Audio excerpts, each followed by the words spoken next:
Gens qui sont en train de donner leur vie à Dieu. Il y a des gens qui sont en train de donner leur vie à Dieu. Il y a un travail qui est en train de se passer pour que les gens commencent à me persécuter. C'est pas un souci, mais ne combattez pas l'œuvre de Dieu. Vous êtes des chrétiens comme moi. Ne vous opposez pas à l'œuvre de Dieu. Ça ne vous arrange pas. Ok, d'accord. Comme moi aussi, ça ne m'arrangeait pas. Des fois, là, il y a certaines pratiques de frères en Christ que j'aimais pas. Mais jamais s'opposer à l'œuvre de Dieu. Jamais commencer à se moquer. Parce que n'oubliez pas que Jésus se moque des moqueurs. Il y a des gens qui veulent me combattre, des chrétiens. Ok, il n'y a pas de souci. Des oppositions infondées, il n'y a pas de problème. Mais ne vous opposez pas à l'œuvre de Dieu. Parce que peut-être que vous n'êtes pas d'accord. Peut-être que Bruxelles n'est pas d'accord. Peut-être que Congo-Bruxelles n'est pas d'accord. Mais il y a des vies qui sont changées. Il y a des vies qui sont en train de changer. Au moins, respectez le travail que Dieu est en train de faire avec ces personnes-là. Respectez le travail qui est en train de se faire avec ces personnes-là. Parce qu'il y a des vies qui sont en train d'être changées. Ne vous opposez pas à l'œuvre de Dieu. Ne vous opposez pas à l'œuvre de Dieu. Là où vous jugez, oh non, David Okit c'est un gourou, David Okit c'est un nini. C'est qui t'a dit ça? C'est le Saint-Esprit ou c'est ton intelligence? Tu dis que tu es croyant, alors délaisse ton intelligence. Délaisse ton intelligence. Délaisse ton intelligence. Ne t'oppose pas à l'œuvre de Dieu. Ne t'oppose pas à ce que les gens font. Il y a des gens qui ont le courage de parler du Saint-Esprit. Il y a beaucoup de croyants, énormément de croyants. Mais qui parle du Saint-Esprit? Il y a des gens qui veulent garder une bonne image du christianisme. Tu veux garder une bonne image du christianisme, tu vas dire aux gens, prie, écoute, t'inquiète, fais tes bails, mais God au contrôle, God au contrôle, God au contrôle, puis Instagram, God au contrôle.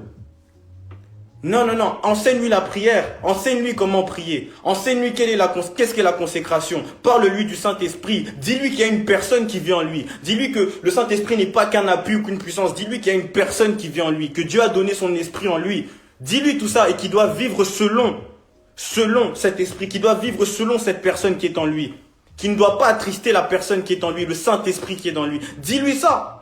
Tu vas pas lui dire, parce que tu sais que quand tu vas lui dire ça, il va te dire, oh, tu es fou, donc moi je dois tout laisser, je dois vivre selon l'esprit. Oh, qu'est-ce que tu racontes, Adréré? Tu vas pas lui dire, parce que tu veux garder une bonne image. Et ce que tu fais là maintenant, c'est que tu désobéis à Dieu. Tu désobéis au Saint-Esprit quand il te dit, parle-lui de moi. Parle-lui de comment il doit se rapprocher de moi. Parle-lui de ce que j'ai mis en lui par le sacrifice de Jésus sur la croix. Tu vas pas le faire.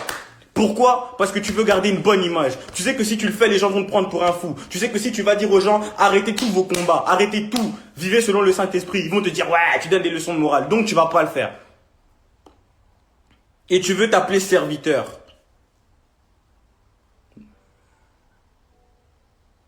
Il y a une différence entre être un croyant et être un serviteur. En étant un croyant, tu as eu le Saint-Esprit en toi. Parce que tu es croyant. Tu as le Saint-Esprit. Donc, tu es lié à la mort de Jésus-Christ sur la croix. Tu as le Saint-Esprit en toi. Tu crois. Il te l'a placé en toi. Mais tant que tu ne sers pas, il dort. Tant que tu ne décides pas de l'activer. Même pas tant que tu ne sers pas. Tant que tu ne décides pas de l'activer, de te consacrer, il dort. Il est là. Ça, c'est mon mentor Anthony m'a dit. Il dort. Il dort. Comme as. Mince. Alors que quand tu montes, on dit que le Saint-Esprit demeure en nous éternellement jusqu'à notre rédemption complète. Tu t'imagines? Ça veut dire il est là éternellement en nous jusqu'à ta rédemption complète. Là où de temps en temps tu l'activais un peu, plus ta rédemption est en train de se faire, plus il est là, plus il prend de la place. Mais quand tu ne veux même pas vivre selon l'Esprit de Dieu, quand tu ne veux même pas vivre avec lui comme guide, avec cette personne, parce que ce n'est pas qu'une puissance, c'est aussi une personne. C'est une personne. Cette personne a besoin de toi, de ton corps. Non, toi tu as besoin de cette personne. Oui, mais cette personne a besoin de toi pour se manifester. Ah là là, tu vois ou pas? Est-ce que tu comprends? Ah mon Dieu. Tu veux pas? Mais moi je n'ai pas peur de parler du Saint-Esprit. Moi je n'ai pas peur de parler du Saint-Esprit. Quand j'ai donné ma vie à Christ, j'ai rencontré Christ dans la dépression. Moi, de toute ma vie, j'ai grandi dans une famille religieuse. Toute ma vie. Toute ma vie, j'étais dans une famille religieuse. J'ai été protestant. J'avais entendu parler de Jésus. J'avais ma routine spirituelle. Mais la première fois que j'ai rencontré le Christ, c'était dans la dépression. C'était là, c'était cette année. La toute première fois que je l'ai rencontré vraiment, que je l'ai laissé. C'était là.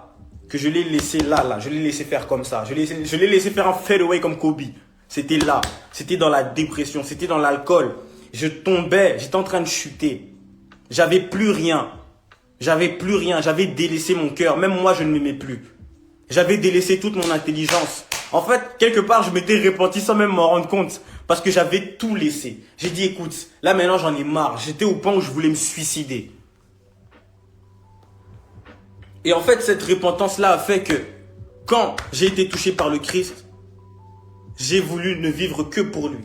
Je n'ai pas regardé l'image que les gens me donneront. Je n'ai même pas hésité une seule seconde avant de commencer ma série de freestyle. Je n'ai pas appelé mon manager pour lui dire « Hey, t'en penses quoi si je fais ça ?» Je n'ai appelé personne. Je n'ai appelé personne pour dire « Hey les gars, là vous en pensez quoi si je commence du gospel ?» J'ai pas hésité une seule seconde. Je voulais connaître Dieu. Dieu m'a dit « Ça tombe bien. J'ai un travail à faire avec toi là. Il y a une jeunesse qui a besoin de moi et je vais passer par toi. Avec tous les gens qui te suivent déjà là, tu dois commencer ce travail. Tu dois commencer ce travail dès maintenant. » J'ai dit « J'y vais. » Tous les jours, je priais pour faire les choses comme Dieu veut. J'ai dit, je veux faire ce qu'il veut. Je ne veux pas faire ce que les hommes veulent que je fasse. Je ne veux pas garder une bonne image des chrétiens. J'ai pas hésité une seule seconde avant de commencer mes freestyles. J'ai pas demandé l'avis à qui que ce soit. J'ai pas cherché à garder une bonne image du christianisme. Non, non, non. J'ai juste voulu faire les choses comme Dieu veut. J'ai laissé mon intelligence. J'ai laissé mon inspiration, mes punchlines. J'ai tout laissé.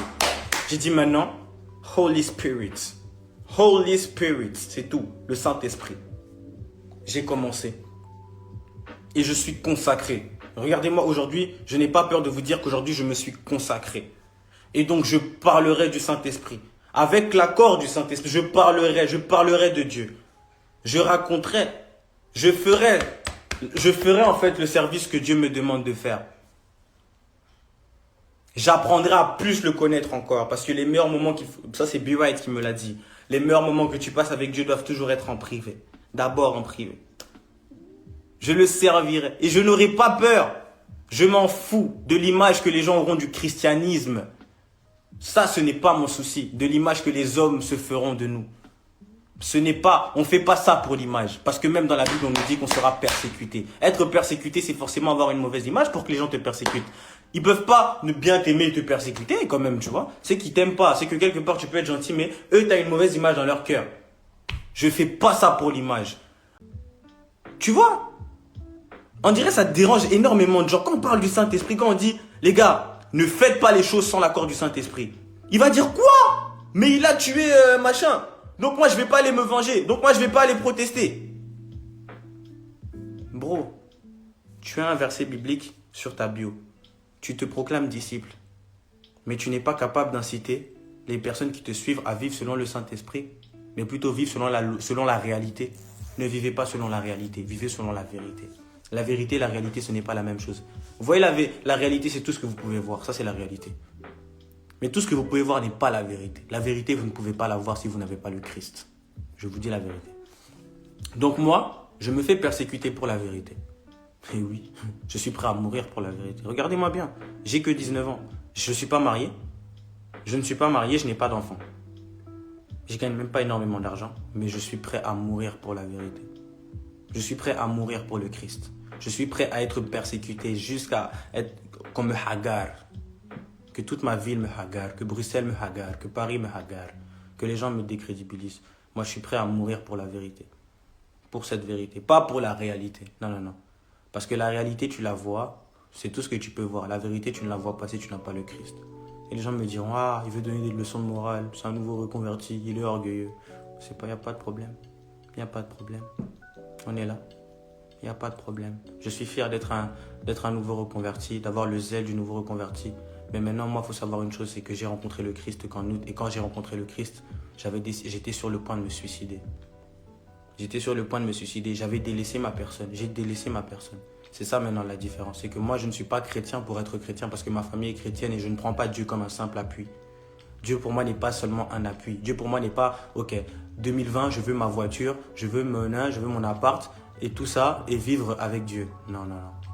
Moi, je veux vivre selon Dieu. Je veux laisser le Christ vivre à travers moi. Je veux vivre avec le Saint-Esprit comme guide. Je veux vivre pour Dieu. J'ai consacré toute ma vie pour l'œuvre de Dieu. Et pour cela, il y a des choses que je devrais faire qui ne vont pas plaire aux hommes. Il y a un enseignement qui va être donné qui ne va pas plaire aux hommes. Qui ne va pas plaire aux religieux. Les religieux. Mais je vais le faire.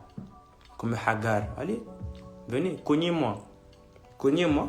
Moi, je suis pas fort. Hein. Moi, je vous dis, moi, je suis pas fort. Venez me cogner. Moi, je suis facile. Moi, je suis une cible facile. Venez me cogner. Je suis pas fort. Tant que Dieu a dit, David, ton boulot n'est pas terminé. Tant que je pourrai... Vous allez me cogner, je vais saigner du nez, je vais saigner de la bouche. Je vais rentrer à la maison, je vais essuyer tout ce sang-là. Je Je vais passer mon temps dans la méditation, dans la prière. Je vais apprendre à connaître mon Dieu. Le lendemain, je vais sortir une vidéo sur Twitter. Il y a des cœurs qui vont être touchés. Et rebelote. Tant que Dieu a dit, David, ton travail n'est pas fini. Ce ne sera pas fini. Là où il m'attendra, je partirai. Et même si quand je partirai là-bas, il y a des gens qui vont me regarder. Oh, David Okite, ouais, c'est toi David Okite. Hein. C'est toi tu fais le malin, hein, gros. Ah. Bon, tape alors. Hein. Tape, moi je suis pas fort. Mais quand je vais rentrer à la maison, si tu me laisses encore vivant, quelle erreur. Quand je vais rentrer à la maison encore, je vais essuyer mon sang. Je vais apprendre à connaître Dieu. Prière, méditation. Bam. Le lendemain, service. Musique, freestyle. Les cœurs sont touchés. Les âmes sont gagnées. Cogne encore plus fort. Ah mon gars, cogne. Cogne mon gars. On est là gros. Yes. Ah j'aime ça. Seigneur je t'aime.